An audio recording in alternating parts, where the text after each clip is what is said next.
Na entrevista do dia com Maria Lídia Flandali, uma avaliação do cenário político nacional.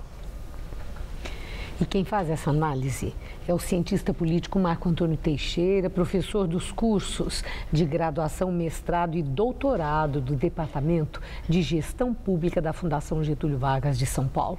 Obrigada, professor. Boa noite, Maria Lídia. Bom, professor, acabamos de ver aí. Noticiário não está fácil para a presidente Dilma, que recentemente falou que o Brasil não está estruturalmente doente. Mas ela ressaltou que ela tem críticas, recebe críticas muito duras, tanto de aliados como de adversários, e que muitas vezes eles pegam pesado. Mas o que eu quero saber do senhor é se, na sua avaliação, o Brasil, do ponto de vista político, está doente. Olha, Maria Lídia, o momento atual é menos intranquilo do que algo em torno de 2, 3 meses atrás, né? Palavras como, por exemplo, impeachment, golpe, afastamento, não se ouve mais. Mas nada indica que essa estabilidade seja algo duradouro, né?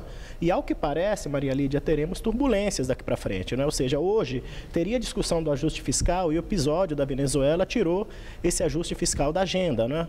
Se o governo não conseguir implementar a aprovação da desoneração da folha, é provável que a crise se acentue.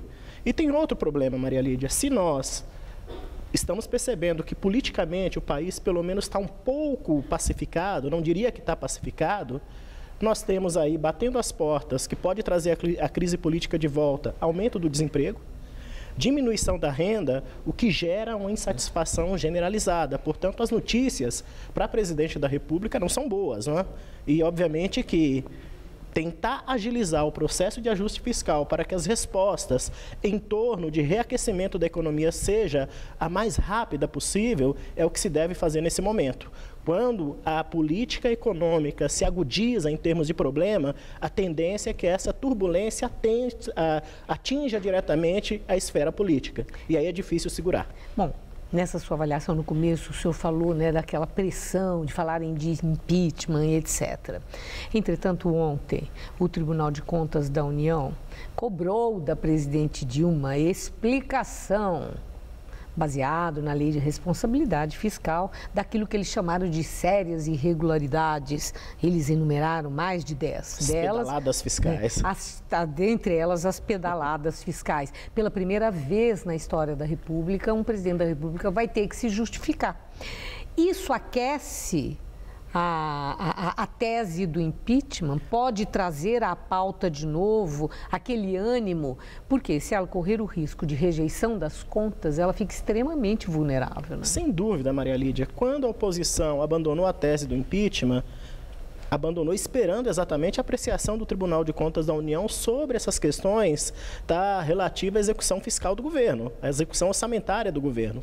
Uma vez que o Tribunal de Contas vier a condenar as contas da presidente da República, você tem um argumento de crime fiscal para tentar abrir o processo de impeachment. Mas não é algo extremamente simples, Maria Lídia. Vocês presenciaram aí as informações de que há anos o Congresso Nacional não julga a conta de nenhum presidente da República. Então, pegaria mal para o próprio Congresso Nacional, se não julgar as contas ainda, pedaço de Collor, pedaço do Fernando Henrique, pedaço do Lula, para poder pegar as contas da Dilma, pegar uma rejeição do Congresso, aceitar ou não essa rejeição do Congresso e dar de bandeja a abertura do impeachment, não é? Então, o Congresso Nacional precisa fazer, obviamente, que o seu trabalho antes, ou seja, tem um monte de contas para julgar.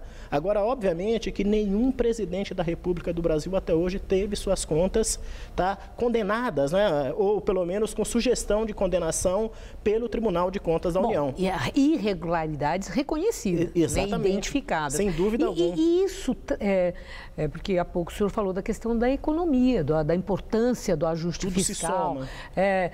A imagem do Brasil, a credibilidade perante a comunidade internacional, que o Tribunal de Contas da União aponta irregularidades e exibe que houve manipulação do dinheiro, né? Então, dessas contas houve manipulação, é preciso explicar. Isso pode trazer um agravamento, fuga de investidores, pode trazer assim, uma imagem com baixa de credibilidade para a comunidade internacional? Sem dúvida alguma. O que, de certa forma, traz parâmetro para a comunidade nacional é a avaliação das agências de risco.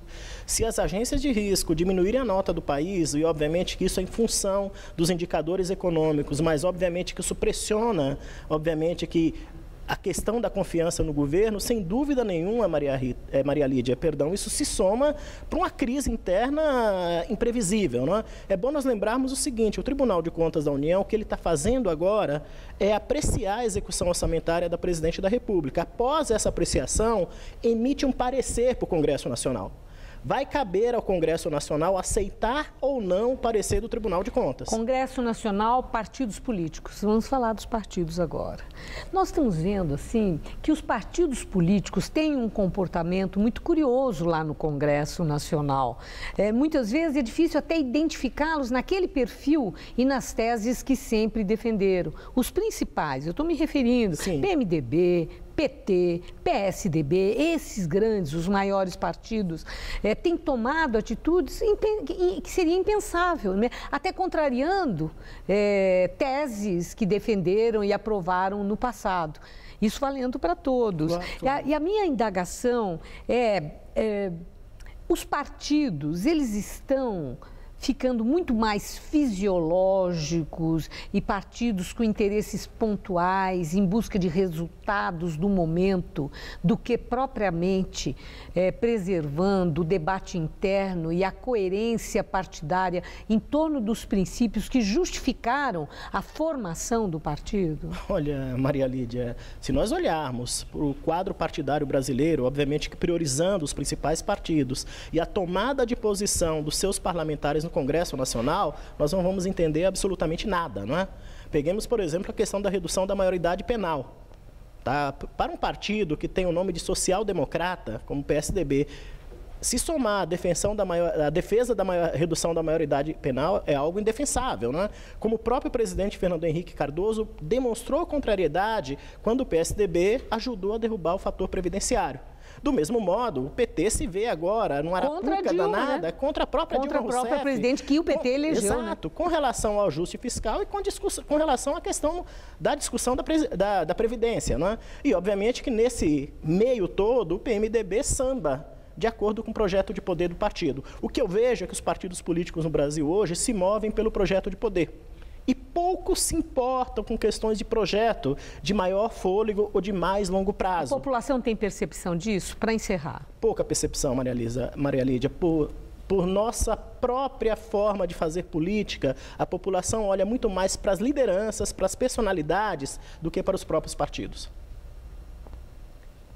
Isso é uma pena. Isso é terrível, não é? Terrível. Isso é terrível por uma razão muito simples, né? A decisão do voto vai continuar sendo uma decisão pontual, sem ponderar que projeto de país cada agremiação partidária tem ou deveria apresentar.